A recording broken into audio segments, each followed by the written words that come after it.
Saya tidak paling suka kalau dalam konteks ini mau bicara soal paradigma, itu mending kita tidak usah buat forum-forum seperti ini. Ini merupakan satu pembodohan terhadap daerah-daerah yang penduduknya dianggap kecil. Jadi tadi Pak Im bilang kita dibodohi, menurut saya bukan sekedar dibodohi, kita dipermalukan. Perlu apresiasi Partai Nasdem secara institusional, karena dalam pandangan saya, meskipun saya ada preferensi politik lain. Nah, ini mungkin momentumnya kita rajut ini untuk menepis sekat psikologi antar parpol kita. Masing-masing jalan sendiri, masing-masing berjuang sendiri. Begitupun di daerah-daerah, masing-masing semua sendiri-sendiri.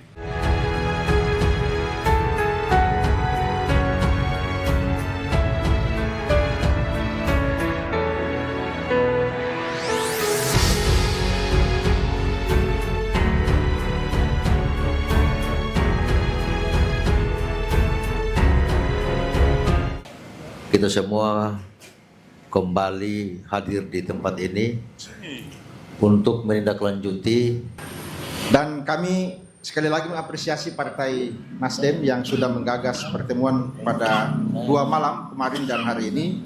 Mudah-mudahan ini menjadi hasil forum grup diskusi yang pernah kita lakukan beberapa malam yang lalu, dan sebagaimana amanat dari forum FGD malam hari itu, kita diminta untuk membentuk satu tim kecil, lalu kemudian kita diminta untuk menyusun pokok-pokok pikiran yang berbasis akademik, berbasis hukum, dan berbasis tentang sebuah realita kondisi Maluku Utara sehubungan dengan rencana usulan penambahan kursi DPR RI dari 3 kursi menjadi 4 kursi. Pembahasan kita tidak bergeser dari guides yang orang rancang.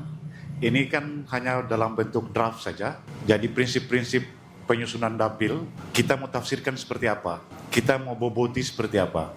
Kemudian yang kedua, di dasar pertimbangannya ada sekitar 6 poin itu yang kemudian menjadi pijakan kita semua untuk membahasnya.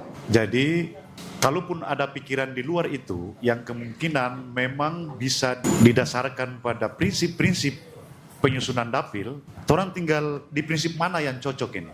Meminta maaf karena pada pertemuan di tanggal 6 lalu, saya belum dapat menghadiri karena ditugaskan oleh pimpinan universitas untuk mengisi musrenbang di Halmahera Timur.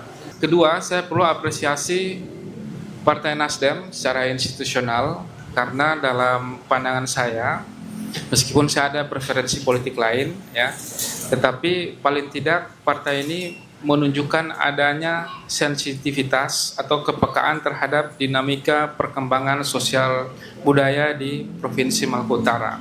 Saya masuk ke substansi kenapa saya setuju penambahan kursi. Saya ingin memulai dari aspek desain sistem politik nasional kita, kemudian cara pandang kita memahami identitas kebangsaan kita. Kita ini archipelagic state, negara kepulauan. Negara kepulauan dengan konsep Nusantara, di mana laut itu merupakan unsur penyatu. Laut itu ruang publik, tempat berinteraksi sosial, budaya, ekonomi, dan lain sebagainya. Nah, sayangnya dalam konteks desain politik nasional kita, laut ini tidak dihitung sebagai variabel penting. Padahal bagi kita di provinsi kepulauan, ya, ada masalah struktural sebenarnya. Saya membayangkan begini, dari 3 wakil rakyat kita di Senayan sana, kalau mereka mau reses ya atau konsolidasi politik, itu tidak terbayangkan betapa banyak kos politiknya yang keluar, kemudian waktu dan lain sebagainya. Karena itu secara faktual jumlah 3 wakil rakyat kita ini kurang. Nah, bagaimana cara mengatasinya ya? Memang secara demografis dari perspektif jumlah penduduk ini salah satu tolak ukur, tetapi menurut saya belum mencerminkan keadilan teritorial.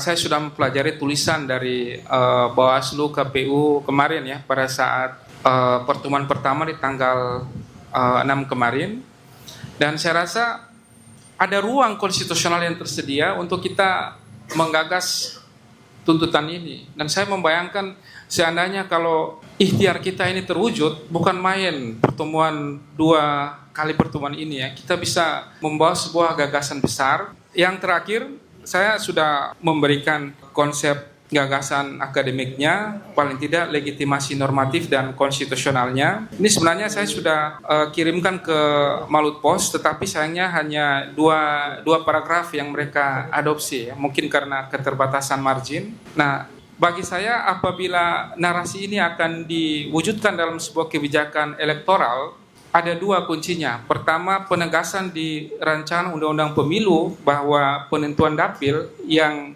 berdasarkan putusan MK nomor 80 tahun 2022 itu diberikan kepada KPU untuk menentukan dapil dan jumlah kursi. Tegaskan bahwa variabel lainnya, integral wilayah dan laut itu juga perlu dipertimbangkan. Karena luas wilayah Maluku Utara ini jauh lebih besar dibandingkan dengan Jawa Barat, ya. Itu satu pertimbangan. Nah, kemudian dari aspek lain, kita juga perlu untuk mengusulkan dalam rancangan undang-undang daerah kepulauan, khusus untuk penentuan jumlah kursi, bisa menggunakan variabel laut sebagai unsur penyatu, bukan unsur pemisah. Memang titik gravitasinya adalah jumlah penduduk, tetapi perlu ditambahkan konstruksi daerah kepulauan sebagai bagian penting dari konstruksi negara kepulauan yang dianut oleh Indonesia. Tinggal nanti kita poles, ya, nanti bisa jadi ada tim kecil lagi yang finalisasi draft ini. Saya rasa saya dengan Dr. Aziz juga bisa membantu, karena ini bukan untuk kepentingan partai, tapi untuk kepentingan daerah. Tadi Dr. Gunawan sudah menguraikan ya argumentasi soal penambahan alokasi kursi ini, DPR RI ini. Saya kira saya juga tadi baru melihat ada perdebatan di Malut Pos ya soal ini. Saya setuju soal territorial justice atau keadilan teritorial itu. Jadi kalau dalam sistem perumusan perundang-undangan itu ada disebut dengan legislative draft, academic draft, dan legal draft. Nah, bagi saya materi-materi atau forum yang disiapkan ini untuk pembobotan materi sebagai salah satu ya usulan bahan material atau bahan material dalam membuat undang-undang revisi undang-undang pemilu ini, saya kira menurut saya tidak begitu menjadi problem. Tinggal dirumuskan secara rumusan materinya secara sistematis, kira-kira seperti apa kemauan kita di daerah ini. Karena sekarang ini kan ada 2 aspek saja dalam pembuatan perundang-undangan itu, aspek formil dan material. Yang kita kejar sekarang ini adalah aspek formil. Bagi saya aspek formil ini adalah bagaimana tadi Guru bilang bahwa kita punya akses jejaring di nasional untuk menyampaikan materi apa yang paling urgen untuk kepentingan daerah kita. Bagi saya ya, kalau kita mau bicara apapun, materi sebrilian mungkin, seideal mungkin tentang kedaerahan kita, tapi politik hukum kita tidak mendukung di tingkat nasional juga ya, tidak menjadi satu langkah kita yang tidak strategis juga. Jadi bagi saya pertemuan pertama, materi-materi saya kira yang sudah kita uraikan, malam ini kita boboti, dan bagi saya tidak begitu krusial ya secara dalam aspek material untuk kita usulkan draft dalam persiapan revisi undang-undang pemilu ini. Salah satu klausal soal penambahan atau alokasi jumlah kursi DPR RI.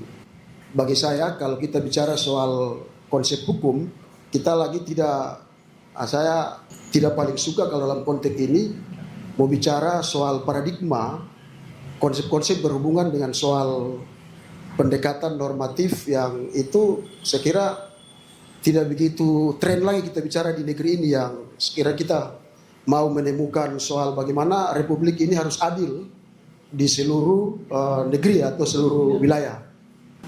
Karena bagi saya kita saya tidak melarang untuk kita berpikir secara positivisme, karena kita dalam posisi bukan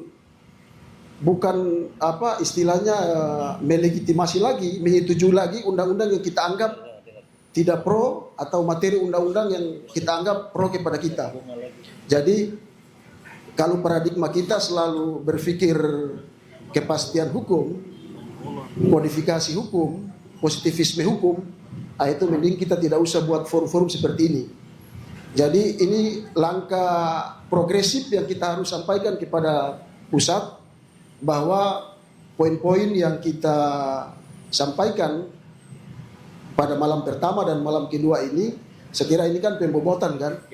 Saya kira saya tidak mengulang lagi soal itu. Saya hanya menyampaikan bahwa secara faktual kita sekarang kalau materi-materi yang kita sampaikan ini sudah sangat sangat penting untuk di pusat untuk menjadi dipertimbangkan untuk dimasukkan dalam salah satu poin. Apakah itu karena alasan tadi Bu Gunawan bilang keadilan teritorial, soal bagaimana kontribusi daerah kita terhadap bangsa ini seperti apa, soal keadilan karena soal sumber daya alam kita yang melimpah terus tidak ada perhatian, itu kan kita sudah bahas juga.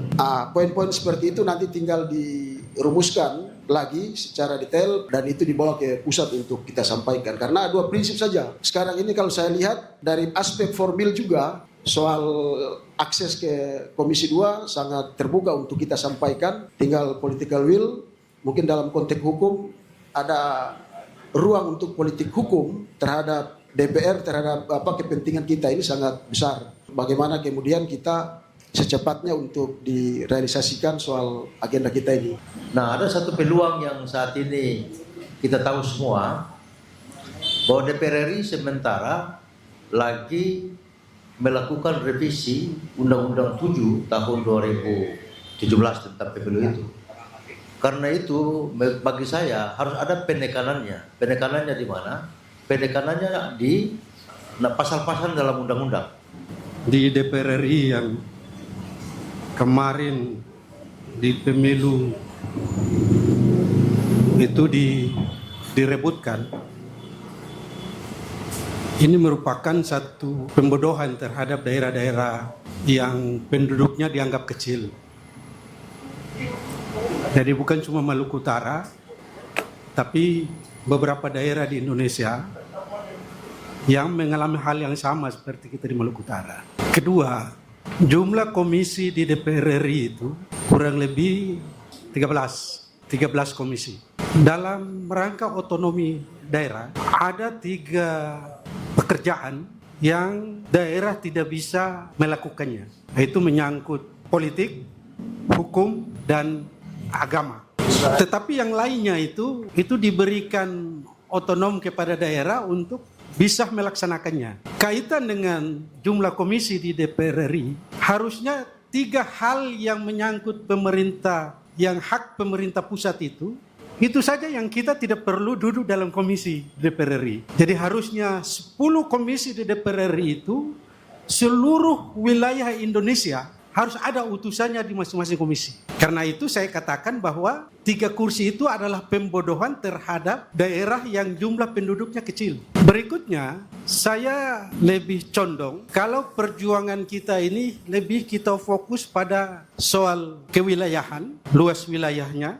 Saya ulangi yang lalu, bahwa Maluku Utara dengan luas wilayah 140 sekian kilometer persegi, itu darat itu kita 47 kilometer persegi. Kita punya darat. Lebih besar dari darat Jawa Barat. Jawa Barat itu hanya 41 kilometer persegi.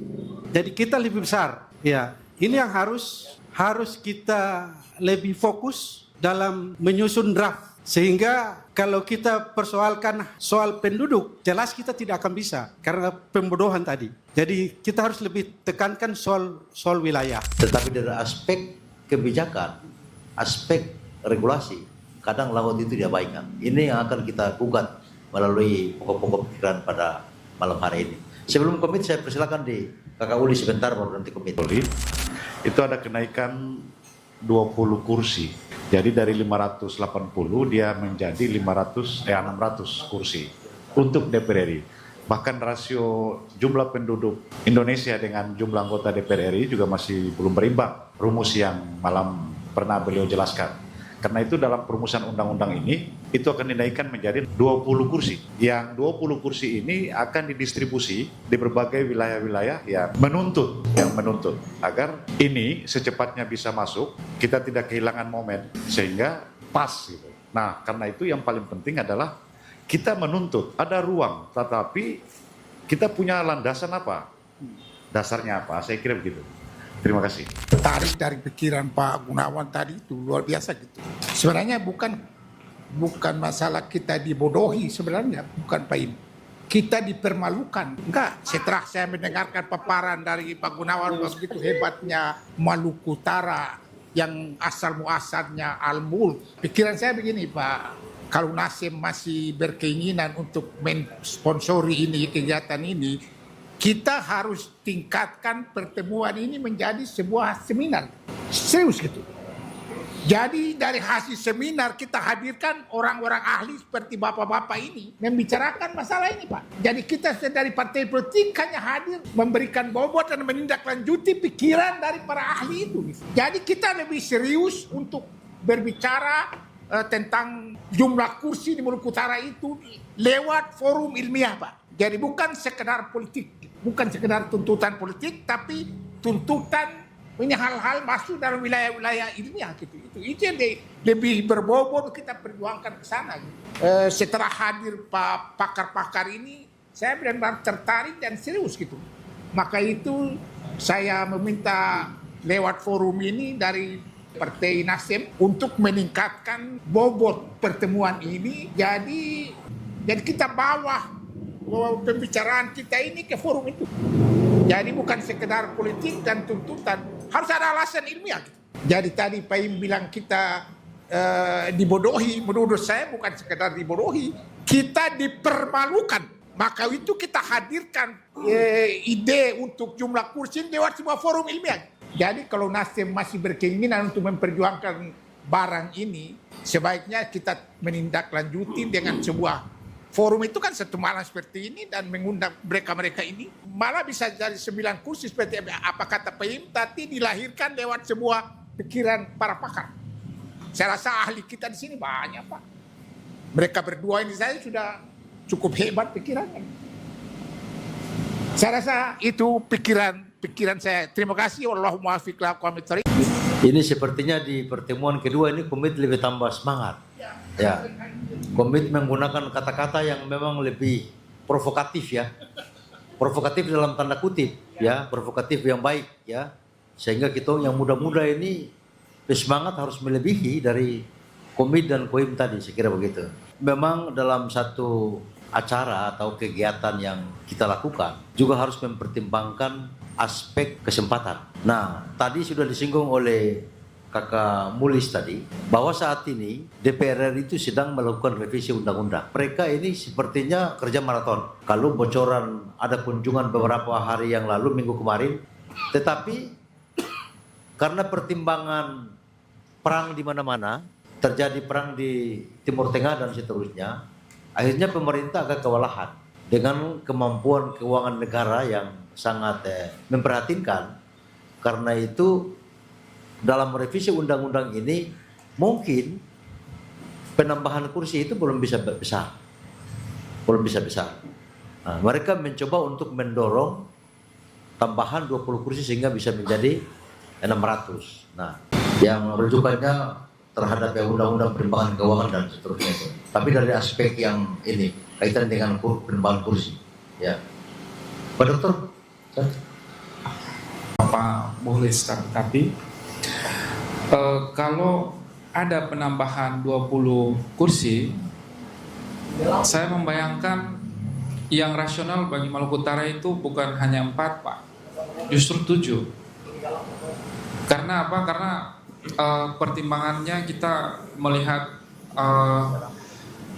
cakupan integralitas wilayah laut dan darat plus demografis, dan bilangan pembagi pemilih nasional itu yang dia menyusut. Nah, ini mungkin momentumnya kita lanjut ini untuk menepis sekat psikologi antar parpol kita. Masing-masing jalan sendiri, masing-masing berjuang sendiri. Begitupun di daerah-daerah, masing-masing semua sendiri-sendiri. Teman-teman, Bapak Ibu, kita ada agenda berikut lagi tanggal 13 ya, Kakak. 23. Ada Ketua Komisi 13 kita yang hadir. Kita sudah rencanakan itu untuk mengundang Sultan, mengundang ini, mengundang itu. Kita gagas juga ini bersama ke depan. Jadi psikologi yang selama ini kita terpecah, tersekat-sekat itu, ayo kita rajut bersama dengan agenda-agenda yang kita bicarakan secara lokal kepentingan kita di Maluku Utara ini. Dr. Gunawan, Dr. Asis ya, akan membantu kita untuk meramu kembali tentang pokok-pokok pikiran ini, tentang draft usulan kita ini untuk lebih sistematis. Mungkin dari aspek publikasi ini belum betul-betul tajam. Saya ingin forum seperti ini harus dipublikasikan lebih provokatif dengan narasi-narasi yang lebih ekstrim. Supaya pusat itu bisa mendengar. Kalau cuma dengan nada yang normal-normal saja, saya yakin ini jadi sampah yang nanti dibuang di tempat sampah di DPR maupun di pemerintah pusat. Jadi saya pikir teman-teman akademisi ini juga punya banyak pengalaman yang mungkin saja dalam draft ini juga yang tadi saya bilang harus ada narasi-narasi yang lebih ekstrim. Parpol tidak bisa sendiri berjalan lalu kemudian membawa ini ke DPR RI, tetapi ya ajak gubernur, wakil gubernur, ya intinya pemerintah daerah harus dilibatkan. Itu yang kedua. Yang ketiga, kalau saya melihat isi ini sudah sangat bagus, tapi saya ingin agar bisa juga mengakomodir bagaimana keinginan kita untuk menambah daerah otonomi baru. Sehingga penambahan daerah otonomi baru ini juga pasti berimplikasi terhadap penambahan representasi DPR RI seperti itu. Konsekuensinya juga ada pada penambahan representasi DPR RI di pusat yang dari 3 bisa saja bukan cuma 4 tapi bisa saja lebih. Kalau ada daerah otonomi baru bertambah 3, 4 ya bisa saja punya implikasi terhadap penambahan representasi DPR RI. Kemudian ada beberapa pertimbangan sini yang saya lihat juga sangat menarik, terutama pertimbangan historis. Memang Republik ini lahir atas pengakuan kesultanan yang ada di Maluku Utara. Kenapa ini kita tidak lebih pertajam narasinya? Sehingga ini juga menjadi bagian untuk dipertimbangkan oleh pemerintah pusat ataupun DPR RI untuk penambahan representasi anggota DPR RI. Kemudian yang berikut mungkin terkait dengan persoalan kewilayahan. Memang tuntutan kita ini adalah bagaimana menuntut keadilan teritorial. Jadi selama ini mungkin yang tadi sudah dibicarakan oleh beberapa narasumber atau pembicara tadi, bahwa kita hanya melihat luas wilayah, tetapi luas laut itu bukan menjadi bagian dari pertimbangan pemerintah pusat untuk menambah kuota kursi. Selain itu kan juga ada jumlah penduduk dan lain-lain sebagainya. Bung Karno harus datang di Tidore untuk membujuk negeri yang sepangkal ini gitu. Sampai jadi inspektur upacara di lapangan sana di Tidore. Itu betul. Jadi masalah historis harus diangkat dalam materi bapak-bapak dari yang ahli 2 orang ini. Itu penting Pak. Terima kasih. Zainal Abidin Said sudah diangkat sebagai gubernur Irian Barat. Maksud Soekarno itu apa? Agar Sultan Tidore itu serius mengurusi bagaimana integrasi Irian Barat terhadap NKRI. Jadi itu latar belakangnya sebenarnya itu. Adanya integrasi Irian Barat itu karena sebelum berintegrasi Sultan Tidore sudah diangkat jadi gubernur. Padahal belum provinsi. Integrasi itu kan tahun 62. Politik di Maluku Utara bersama dengan stakeholder terhadap isu ini gitu. Saya memasukkan. Jadi begini, kita berangkat dari teori umum. Keterwakilan itu kan normatifnya itu mewakili penduduk, demografi, mewakili teritorial, wilayah, mewakili identitas. Nah, kalau di undang-undang yang ada sekarang ini, itu dia cuma gunakan penduduk dan identitas. Identitas itu 30% perempuan. Itu harus dalam kuota pencalonan. Tapi keterwakilan masalah teritori dan fungsional menyangkut ekonomi itu tidak dimasukkan sebagai bagian atau variabel dalam penilaian keterwakilan. Nah, ini yang kalau kita menyimak undang-undang pemilu saat ini, karena ansinya menyangkut tentang penduduk, sehingga undang-undang ini terkesan tirani mayoritas. Jadi mayoritas menekan penduduk daerah-daerah yang penduduknya kecil. Padahal kalau kita lihat, untuk pendapatan negara non pajak ya dari mineral nikel, itu negara mendapat 156 triliun. Itu Provinsi Maluku Utara sumbang 52 triliun dari 156 triliun. Artinya dari sisi ekonomi, uang ini dibawa ke Jakarta, dibangun bangunan-bangunan besar di Jakarta. Kita cuma dapat limbah dan kerusakan lingkungan. Ternyata di Australia dan Kanada itu menggunakan pendekatan keterwakilan penduduk, kemudian teritorial dan fungsional ekonomi. Jadi kalau kita coba kalkulasi dalam perhitungan kemarin, kita coba hitung-hitung, kita punya penduduk ini 1,3 juta. Kemudian jumlah penduduk Indonesia 270 juta. Tahun 2024 kita pakai hitungan. Ternyata kita cuma dapat 0,0047. Dikali 580 kursi, itu kita dapat 2,8 kursi. Pembulatan ke atas 3 kursi. Itu kalau berdasarkan penduduk. Nah, ini kita rugi kalau perhitungan ini. Karena di Papua Barat, Kalimantan Utara, itu penduduknya cuma 500-700. Ya. Kalau kita perhitungan berbagi dengan jumlah penduduk semua, dorang cuma dapat 1 kursi. Kenapa dong harus dapat 3 kursi? Ya. Kalau pakai jumlah penduduk. Nah, tapi kalau kita menggunakan pendekatan seperti Australia maupun Kanada, jumlah luas wilayah kita masukkan 140.000 bagi dengan 8 juta luas wilayah Indonesia, kemudian PDRB kita 81,5 triliun bagi 20.000 sekian triliun. Setelah kita combine, itu kita dapat 4 kursi. Ini salah satu masukan memang yang akan diboboti dalam police drive ya. Jadi pengayaan masukan-masukan ini bagian dari upaya kita untuk melengkapi, memboboti apa yang akan kita sampaikan. Prinsipnya memang tidak kita terpaku pada jumlah penduduk, tapi kita punya variabel lain dalam asas-asas penyusunan dapil itu yang kemudian kita boboti. Soal nanti berdebat di Komisi 2 KPU RI, itu nanti kita tim. Jadi tim ini setelah pembahasan nanti kita buat kita organisir tim ini agar tertanggung jawab secara administratif. Kemudian kita ke DPR provinsi dan ke Pemda, Pemprov untuk menyampaikan dan berharap akan meminta untuk direkomendir ke DPR RI. Biar yang hadir malam ini tuh tanda tangan duluan, yang besok malam yang tidak sempat hadir, yang penting dia sudah tanda tangan. Yang sulit nanti kan kasih buku dapat tong dalam satu forum. Yang kedua, ini masih judulnya legal drafting. Tadi Pak Kakasek beberapa kali menyebutnya pokok-pokok pikiran. Tadi saya diskusi dengan Pak Doktor, memang lebih tepatnya gagasannya dalam pokok-pokok pikiran begitu.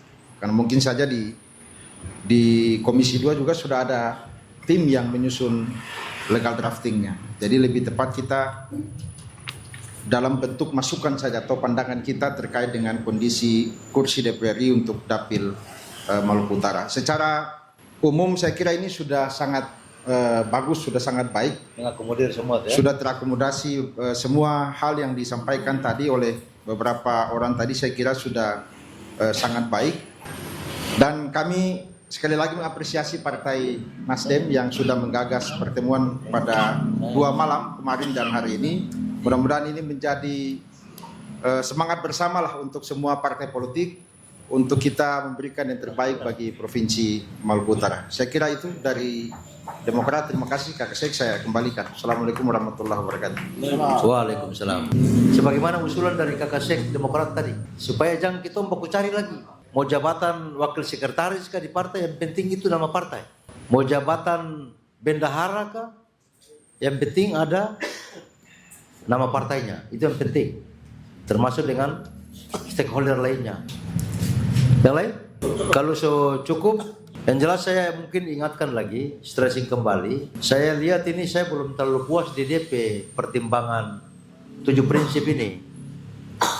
7 prinsip yang dalam peraturan KPU soal prinsip kesetaraan nilai, kemudian ketaatan pada sistem pemilu, integralitas wilayah, cakupan wilayah, kohesivitas, kemudian kesinambungan dan proporsionalitas. Ini prinsip-prinsip ini perlu ditafsirkan lagi berdasarkan kondisi realitas Maluku Utara. Kalau tadi kakak Dr. Gunawan Pestila itu teritorial ya. Tadi karena sudah bicara sistematika policy brief ini, jadi boleh saya sampaikan pandangan kira-kira supaya nanti saya dengan Pak Dr. Aziz sudah mengambil bentuk dari dokumen ini, itu sudah tidak terlalu kaget ya. Jadi pertama untuk nomenklatur dokumen ini bisa dalam bentuk pokok-pokok pikiran atau policy brief, nanti kita cari kurang lebih yang paling sesuai apa. Kemudian yang terpenting sebenarnya dalam sebuah dokumen usulan perubahan kebijakan itu memuat paling tidak landasan historis, filosofis, sosiologis, kemudian yuridis plus administratif. 4 ini harus tergabung terbaca dalam dokumen ini. Saya secara ini autokritik ya, karena kita kan sama-sama tim. Jadi saya perlu jelaskan bahwa prinsip-prinsip penataan dapil itu ada di Undang-Undang Pemilu.